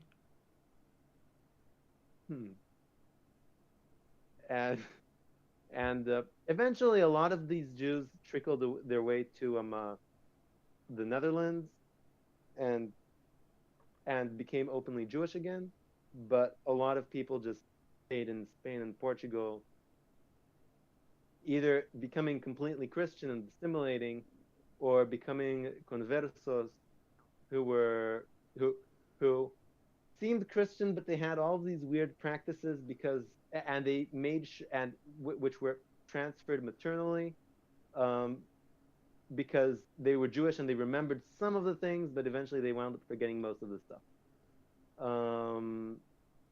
And they're very they're very shy communities because they still kind of have this sort of fear lingering on. It was passed on from generation to generation. That is one bottleneck. Another bottleneck, I don't need to explain very much about it, is the Black Death. Yes, the Jewish population was not hit quite as hard as other places in Europe, I guess, but a lot of Jews died from the Black Death anyway, and right after the Black Death, people would blame the Jews. So, the plague would arrive, they would blame the Jews for it, and then they would kill the local Jews. And after the Black Death, 150 Jews, I think, were left in Europe from the few thousand that were there before, which is one of the reasons why Ashkenazi Jews are more likely to have genetically inherited diseases as opposed to Jews who are Sephardi or Mizrahi, because they didn't have this sort of bottleneck that happened in the rest of Europe. Also, never mind, I won't go down that tangent. So the first bottleneck of these three major bottlenecks is during the 1st and 2nd century CE, roughly between the Great Jewish Revolt and the Bar Kokhba Rebellion, and during that period of time, according to the study, 90% of the Jewish population was wiped out.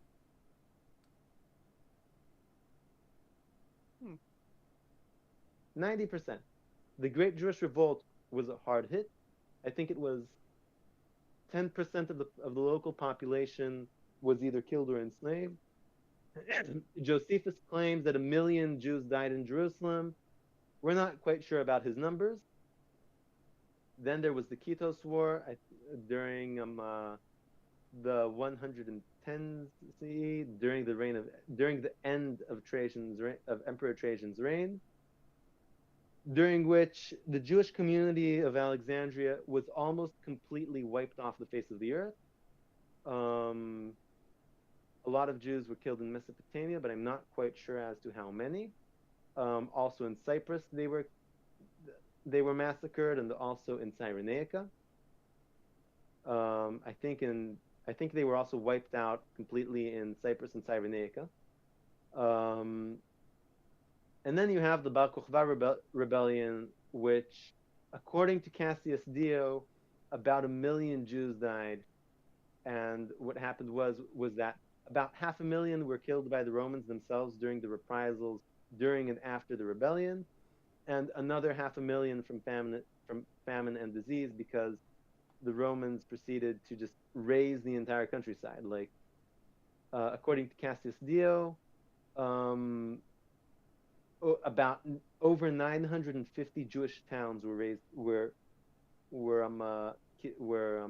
massacred and razed to the ground, with a few dozen cities and a few dozen fortified cities, which essentially left the greater Jewish population in Mesopotamia, which was, under Persian rule. Yeah. I forgot why we got to this tangent, though. I have also forgotten. Okay. Interesting historical thing.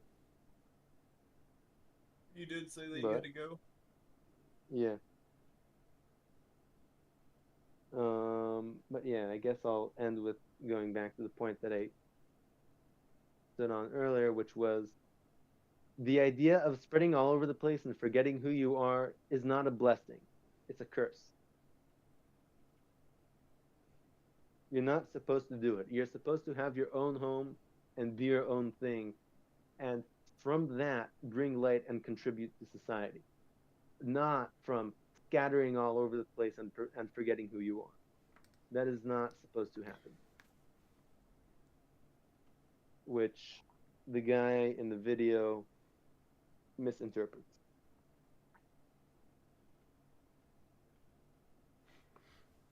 Okay.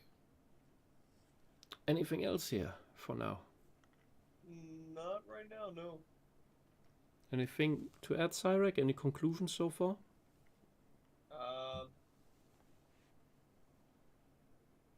Men needs to do more research. Mm-hmm. That's all I got. He does get some points right though. Yeah. Devil's in the details. Yep. But like Cookie, I've also got to head out here. Yeah, you sound like you need some extra sleep. I need some extra sleep. I am going to pass out. All right. Yeah. Hopefully we'll continue this. Yeah. And get through. It's a We're good talk. halfway done. Not with the point, but with the entirety. Yep. Yeah. Okay. Good night, everybody. Good night. Night. Writing the timestamp, unless you're covering it. I have it.